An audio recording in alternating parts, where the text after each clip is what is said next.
Bismillah, walhamdulillah, wassalatu wassalamu ala rasulillah ba'd. Alhamdulillah, we are on the month of Ramadan and we are fasting to attain the taqwa of Allah Ta'ala as He has commanded us in the Quran by saying, Ya ayyuhalladhina amanu kutiba alaykumus siyamu kama kutiba ala alladhina min qablikum la'allakum tattaqun.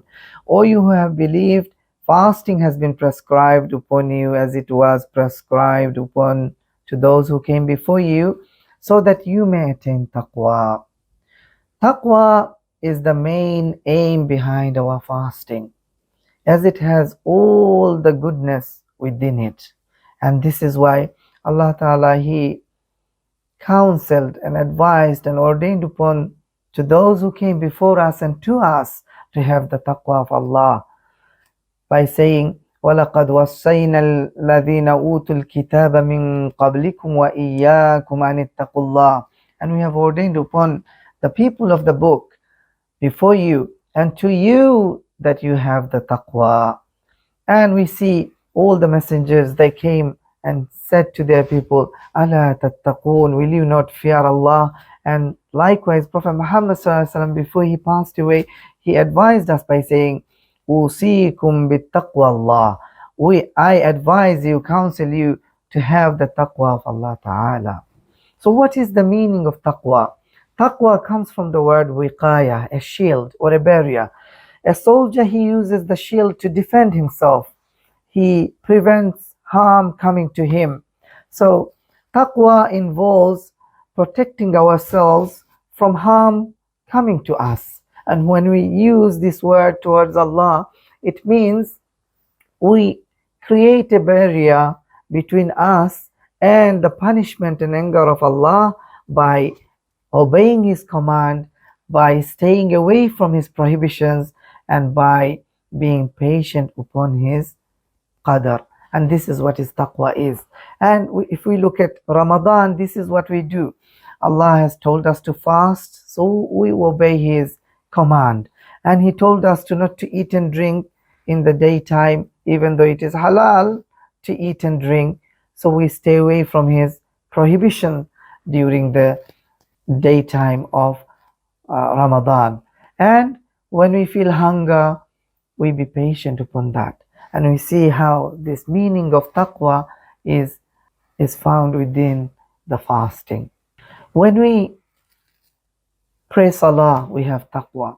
When we fast Ramadan, when we make hajj, we have taqwa. When we stay away from haram, looking at haram, speaking haram, or doing haram, then we have the taqwa.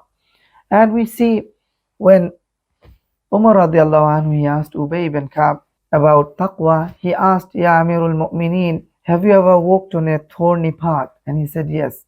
And he said, what do you do at that time? He said, I raise my cloak and I walk very carefully, seeing where I am stepping. Make sure I don't step on the thorn. He said, this is taqwa. So taqwa is to live your life like that. You do not just walk over everything. Rather, you avoid the thorn. These thorns are the haram. These are the things that will harm your religion. You don't do what everyone else is doing. Rather, you travel through this world very cautiously and carefully, like this example.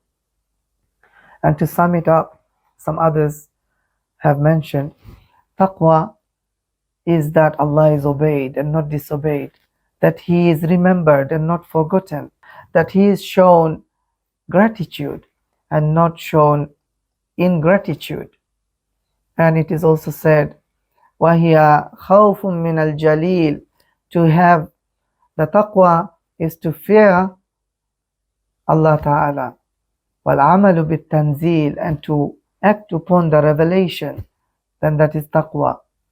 وَالْقَنَاعَةُ بِالْقَلِيلِ, and to be satisfied with little. وَالْإِسْتِعْدَادُ لِيَوْمِ الرَّحِيلِ, and to prepare for the day of departure. This is what is taqwa is. May Allah subhanahu wa ta'ala give us the tawfiq to attain taqwa this Ramadan, to return back to Him and to become Ahlul Taqwa by obeying and fulfilling His obligations, especially as-salah. May Allah give us the tawfiq to establish 5 daily prayers, as there is no future for the one who doesn't establish the salah. Salah is iman. Not praying salah can lead a person to kufr and shirk. And may Allah Ta'ala give us the tawfiq to stay away from the haram things that we fall onto. Each individual may have different aspect of haram he falls into.